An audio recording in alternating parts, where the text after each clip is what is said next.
আসসালামু আলাইকুম, আমি রুমানা। আজকে সকাল সকাল ব্লগটি শুরু করে দিয়েছি আপনাদের সাথে। আজকে আমাদের কিছু প্রয়োজনীয় কাজকর্ম সেটাই শেয়ার করেছি। এই যে দেখুন, সকালবেলা উঠে আম্মা চুলা লেপতে শুরু করে দিয়েছে, কারণ এই চুলার পাটটা রান্না করে আমরা কোনোভাবেই শান্তি পাই না।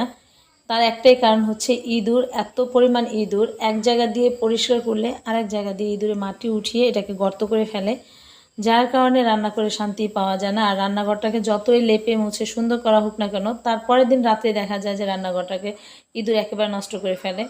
তো আম্মা দেখা যায় যে আজকে সকাল সকাল উঠেই লেপা মোছা শুরু করে দিয়েছে।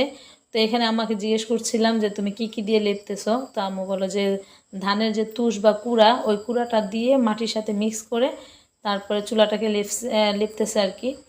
তো আমি তো জানতাম যে সব সময় যে আপনার গরুর যে গোবর সেটা দিয়ে লেপে। তো আম্মা বললো যে না, গরুর গোবর তো হারাম, আর ওটা ব্যবহার করলে দেখা যায় হাতে থেকে দুর্গন্ধ আসে, আর চুলার উপরে রান্না করার সময় একটা খাবার পড়ে গেলে ওটা উঠানো যায় না, ঘৃণা লাগে। এর জন্য আর কি আম্মা গোবর ব্যবহার করে না, সবসময় কুড়া দিয়ে লেপা পোছা করে আর কি।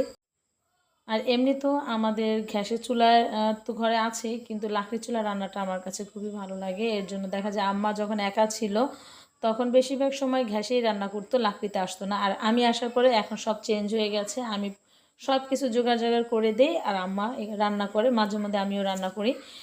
তো এই যে লেপা মোছাটা দেখেন, এই যে সুন্দর, এখন কত সুন্দর দেখা যাচ্ছে। লেপা মোছার পরে সব কিছু সাজালে কিন্তু সুন্দর দেখা যায়, নববধূর মতো।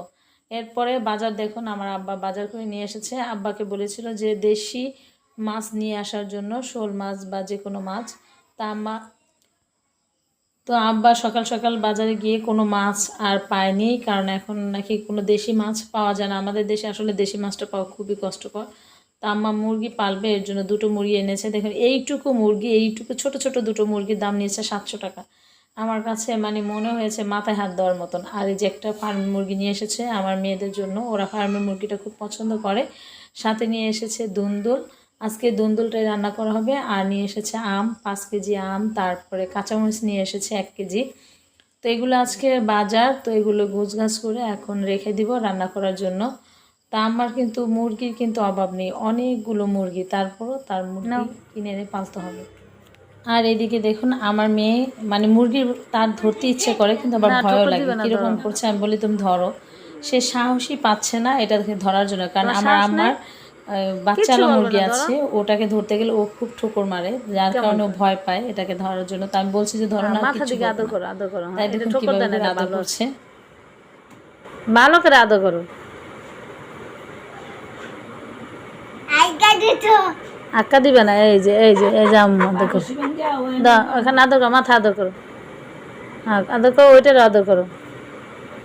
তোমার বড় মুরগিতে ঠোকরাই তো না, ঠোকর দিবে না, আদর করো।